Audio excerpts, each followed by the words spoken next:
Aujourd'hui, on va décoder la morphologie de Thibaut InShape. Personne ne prend vraiment le temps d'analyser sa morphologie. C'est bien dommage aujourd'hui parce que c'est quelque chose qui est primordial si tu veux bien faire les choses et gagner des années dans ta progression au niveau de ton corps. Comprendre sa structure osseuse, c'est comprendre pourquoi ton corps réagit comme il réagit aujourd'hui. Pourquoi certains exercices ou même certains mouvements de la vie quotidienne vont peut-être toi te flinguer plus les articulations que d'autres et te créer des douleurs. Pourquoi tu galères plus au développé couché ou alors au squat que ton pote à côté de toi qui a commencé plus tard la musculation. Ou encore pourquoi t'as beau t'arracher dans ta transformation physique et pourtant t'atteindras peut-être jamais le physique de ton influenceur préféré, le physique que tu vises.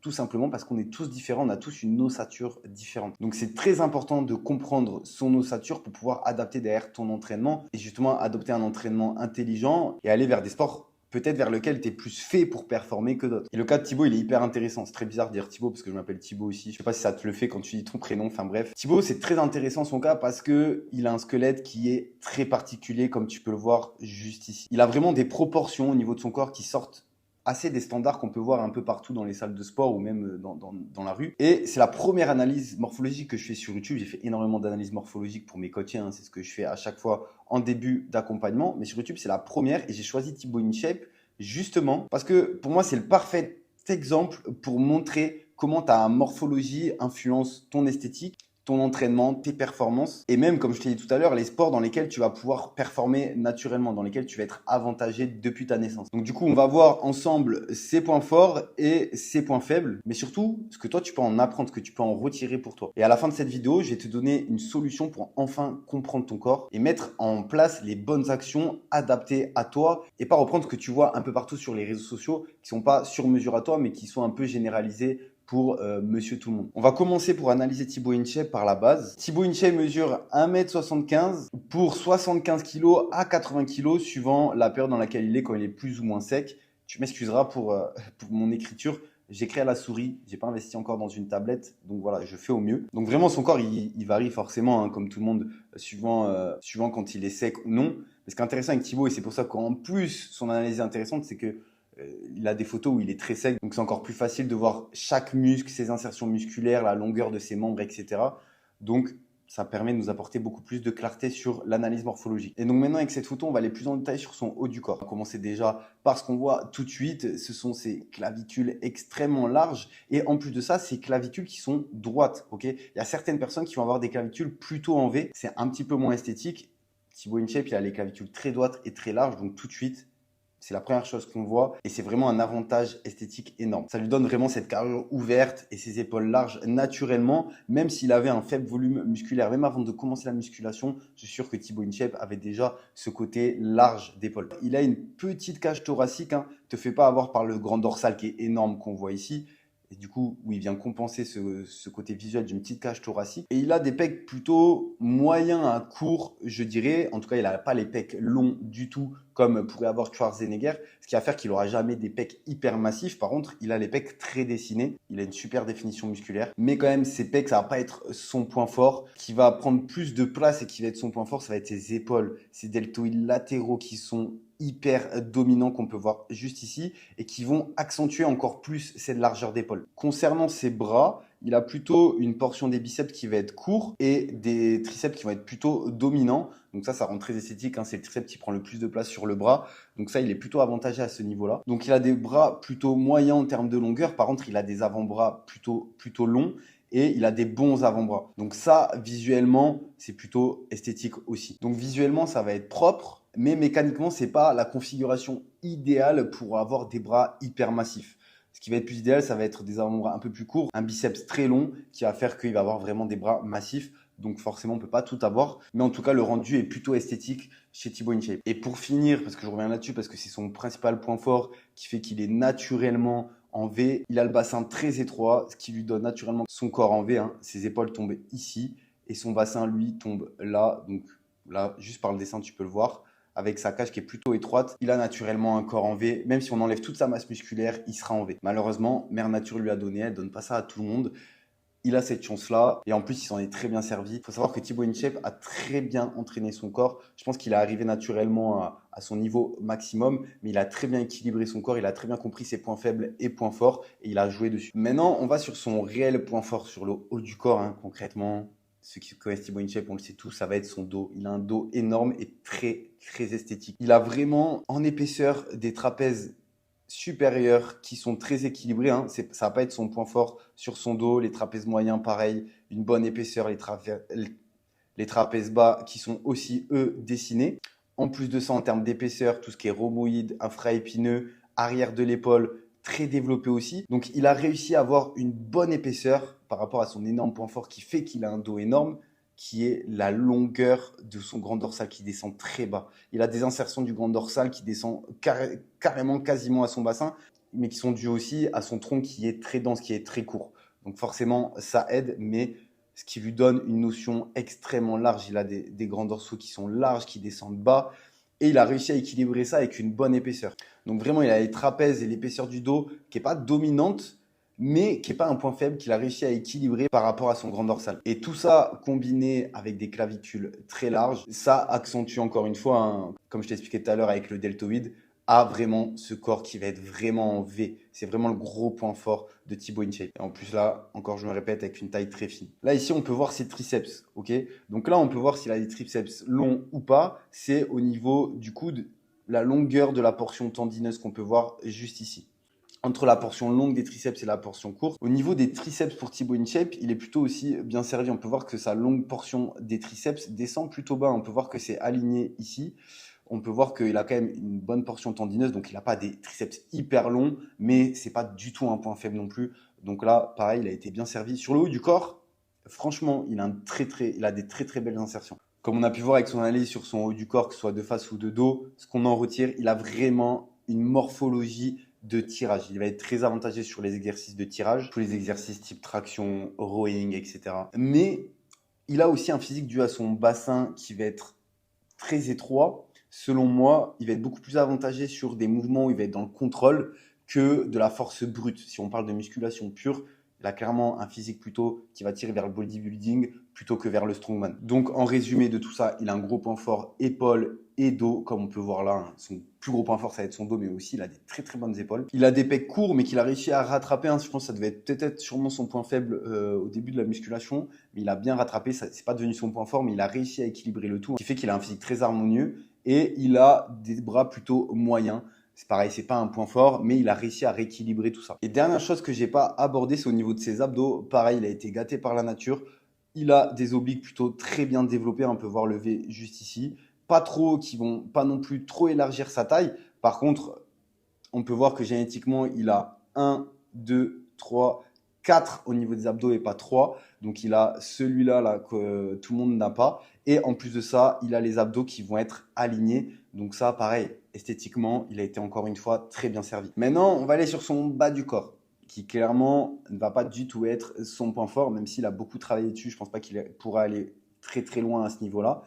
On peut voir déjà pour commencer, il a des adducteurs qui vont être plutôt très courts, hein, qui vont s'insérer très très haut. Et aussi, ce qui l'avantage pas, il ne peut pas être avantagé partout, hein, forcément, mais il a des quadriceps qui vont être très très courts. Comme on peut voir ici, pour voir la longueur des quadriceps, c'est ici. Donc il a un vaste interne qui est cette portion-là, qui est plutôt longue, hein, qui est en forme de goutte, qui vraiment vient s'insérer sur le genou. Mais là, il a une portion tendineuse qui est très très longue. Et il a un vaste externe qui est très très court. Donc là, on peut le voir juste ici. Si tu veux comparer, par exemple, avec des quadriceps qui vont être très très longs, les deux, que ce soit le vaste interne ou le vaste externe, ils vont carrément manger le genou, ils vont arriver à peu près à la même longueur. Là, ici, c'est pas le cas. Il a une très grosse zone tendineuse juste ici. C'est un peu le syndrome des jambes de coq quand tu as un short long qui arrive ici, où on voit pas ton quadriceps. Et dès que tu as un short court, on a l'impression que tu as des jambes énormes. Ben, c'est parce que tout simplement, tu as des insertions courtes, tu peux rien y faire, c'est comme ça. Et c'est pas pour autant que tu n'as pas fait les jambes, c'est juste que la nature t'a donné ces insertions-là. Il a un grand droit qui est pas très visible, mais qui est quand même assez développé. Je pense qu'il a quand même poussé au max ses possibilités au niveau de ses cuisses. il a fait ce qu'il peut, mais il n'a pas été gâté par la nature au niveau des jambes, hein. C'est la conclusion qu'on peut importer. Et donc, au niveau de son ossature, ce qu'on peut voir aussi, c'est qu'il a des fémurs très très longs, surtout par rapport à son haut du corps. On va mieux le voir sur cette photo. Le haut du corps qui est ici, qui est très court, et des très longs fémurs, avec tout simplement des membres inférieurs très longs, comme je disais juste avant. Et en plus de ça, avec un bassin étroit, ce qui va faire que sur les exercices comme le squat ou la presse, où il va vouloir faire lourd, ça va être plus difficile mécaniquement, tout simplement parce qu'il va devoir avoir beaucoup plus d'amplitude, il va devoir descendre plus bas sur le squat parce qu'il aura des plus grands bras de levier dus à ses fémurs très longs. Donc effectivement, esthétiquement, moi je préfère parce que ça donne vraiment un aspect plus allongé, plus esthétique, mais ça va pas donner ce côté massif de cuisses vraiment qui vont avec des fémurs courts, qui vont être vraiment massifs. C'est comme tout, on gagne d'un côté, on perd de l'autre. Moi je préfère ce genre de physique longiligne que des physiques brévilignes en termes d'esthétique. Mais voilà, il va avoir ses avantages et ses désavantages. Au niveau de ses ischios et de ses fessiers, ça va être très difficile de l'analyser. J'ai pas trouvé beaucoup de photos. J'ai trouvé celle-là où on peut voir un petit peu ses fessiers qui vont être plutôt longs, je dirais. Donc, il va être plutôt bien proportionné. Ses ischios qu'on voit pas vraiment, mais qui n'ont pas l'air d'avoir vraiment de retard par rapport à son quadriceps. Alors, il a des membres très longs, donc forcément, il n'aura pas, comme je t'ai dit, cet aspect massif au niveau des cuisses.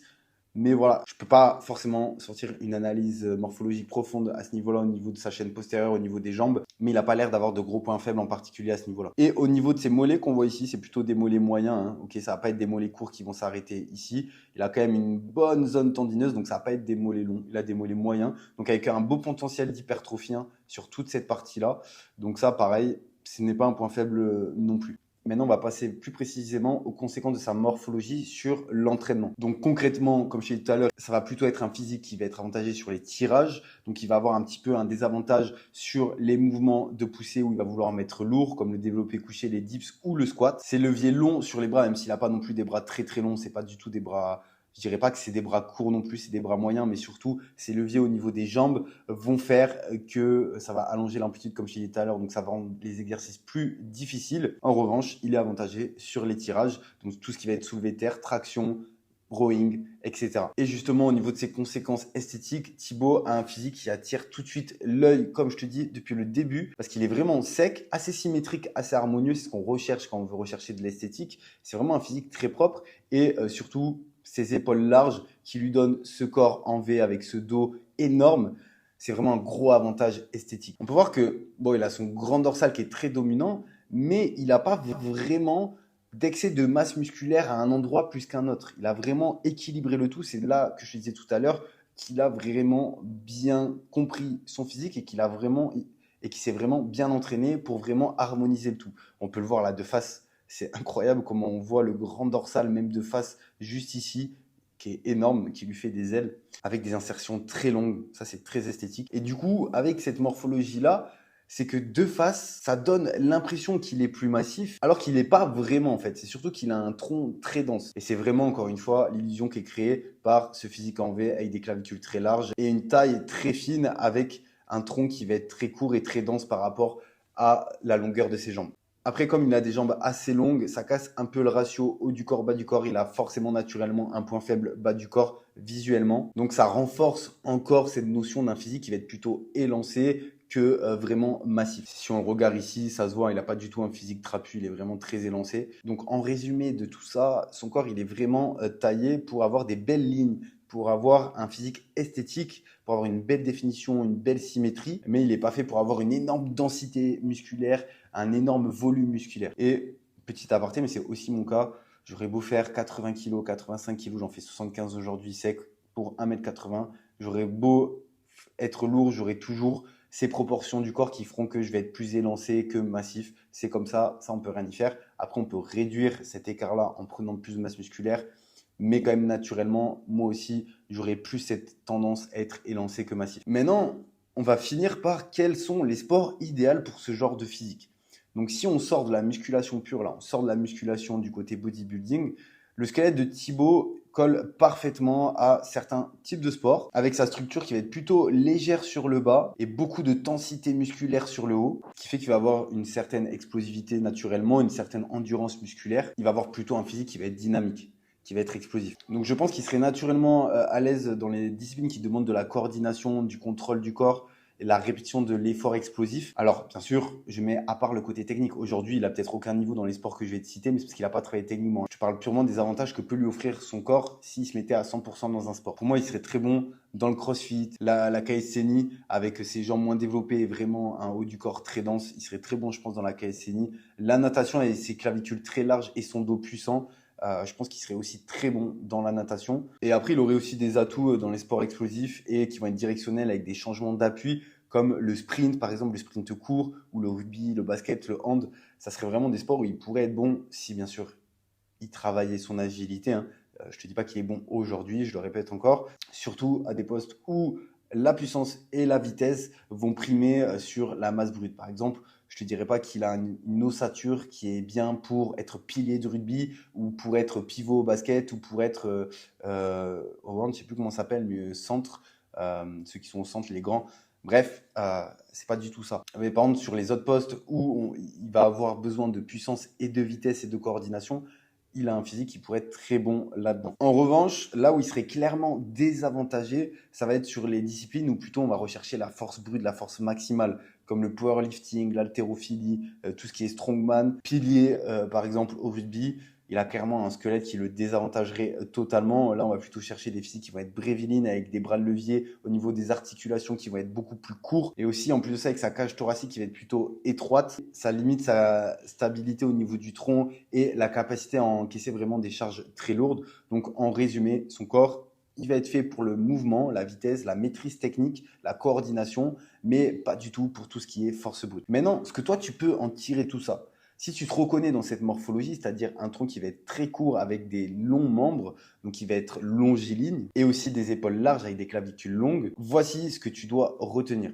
Ne copie surtout pas les entraînements des gens qui ont une morphologie plutôt trapue, bréviline. Donc, ils vont avoir un tronc qui va être beaucoup plus long que ses membres, que ses jambes et ses bras. Tes leviers, eux, vont être totalement différents. Eux, ils vont être très à l'aise sur le squat, où toi, tu vas avoir beaucoup plus de mal, par exemple. Donc, vraiment, tes leviers sont différents. Ta biomécanique va être différente. Donc vraiment, apprends à t'entraîner par rapport à ton corps et pas juste parce que tu vois ça sur les réseaux. Deuxièmement, si tu as la même ossature que Thibaut InShape, vraiment travaille en particulier tes bras et tes pectoraux pour vraiment densifier le haut du corps et compenser ce côté petite cage thoracique et surtout gros point fort au niveau du dos pour venir avoir une meilleure harmonie. Voilà, concentre-toi sur les pecs et sur les bras. C'est ce qu'a fait Thibaut InShape et ce qui fait qu'il a réussi à harmoniser tout ça. Troisièmement, entretiens un vrai travail, un vrai focus sur les jambes dans l'ensemble. Je te parle pas juste quadriceps, juste voilà. Si vraiment tu as un tronc court qui va forcément plus facilement se remplir, plus facilement être dense, vraiment, et des jambes très longues, vraiment, il faut que tu matraques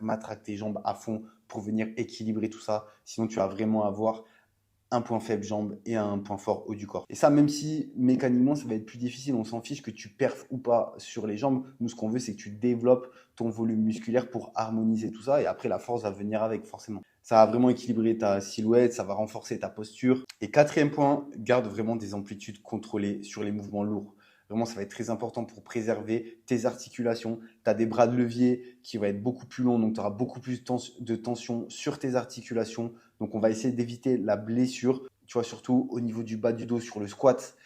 Avec des fémurs longs, tu as un énorme bras de levier sur les genoux et le bas du dos. Donc, vraiment, reste toujours dans des amplitudes qui vont être contrôlées. Essaye pas parce que tu as vu ton pote qui va être trapu, qui lui arrive à faire des squats avec les fesses qui touchent ses mollets, ok, et toi, tu n'y arrives pas, mais tu vas vouloir forcer, tu vas avoir une rétroversion du bassin, tu vas complètement te flinguer. S'il faut que tu t'arrêtes à la parallèle parce que ton physique n'est pas le même, tu t'arrêtes à la parallèle, ok? Ça va être très important pour que tu évites de te blesser par rapport à cette ossature-là. Donc voilà, c'est vraiment le but, c'est pas de ressembler à quelqu'un d'autre, c'est vraiment d'optimiser ton propre corps à toi selon ta morphologie et tes leviers, ton potentiel à toi réel que tu as donné Dame Nature. Et ça va être très important d'adapter ton entraînement par rapport à ça. Donc pour conclure cette analyse morphologique sur Thibaut InShape, il a vraiment bâti un physique très impressionnant. Ça se voit qu'il y a eu beaucoup de travail sur son physique et qu'il a travaillé intelligemment. Il a vraiment compris comment exploiter ses atouts qui vont être son grand dorsal, ses épaules et aussi contourner ses points faibles avec des grands leviers. Il a vraiment, pour moi, optimisé son physique aujourd'hui. Et ce qu'il a fait, c'est ce que chaque athlète devrait faire. Comprendre sa structure, l'accepter parce qu'on ne peut pas la changer. Tu ne vas pas pouvoir changer tes insertions musculaires, la longueur de tes os,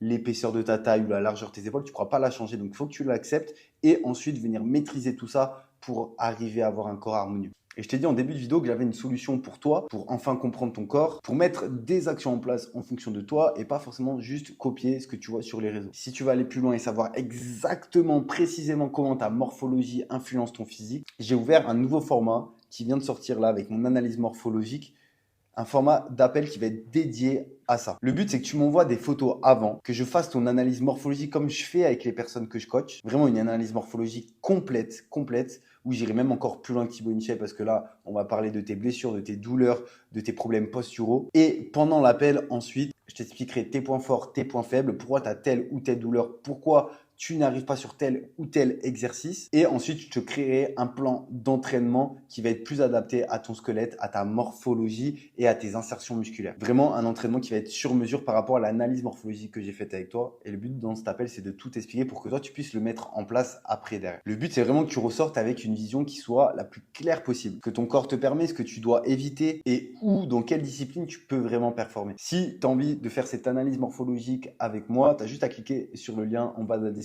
Je te retrouve de l'autre côté. Pense à t'abonner, surtout si tu as kiffé l'analyse pour ne pas louper les prochaines analyses morphologiques et aussi les prochaines vidéos que je sors. Et retiens ça, surtout comprendre ta morphologie, c'est la base pour devenir maître de ton corps et pas son esclave et subir ton corps, ta morphologie, ce que tu as donné d'âme nature. Je te dis à très vite. Ciao.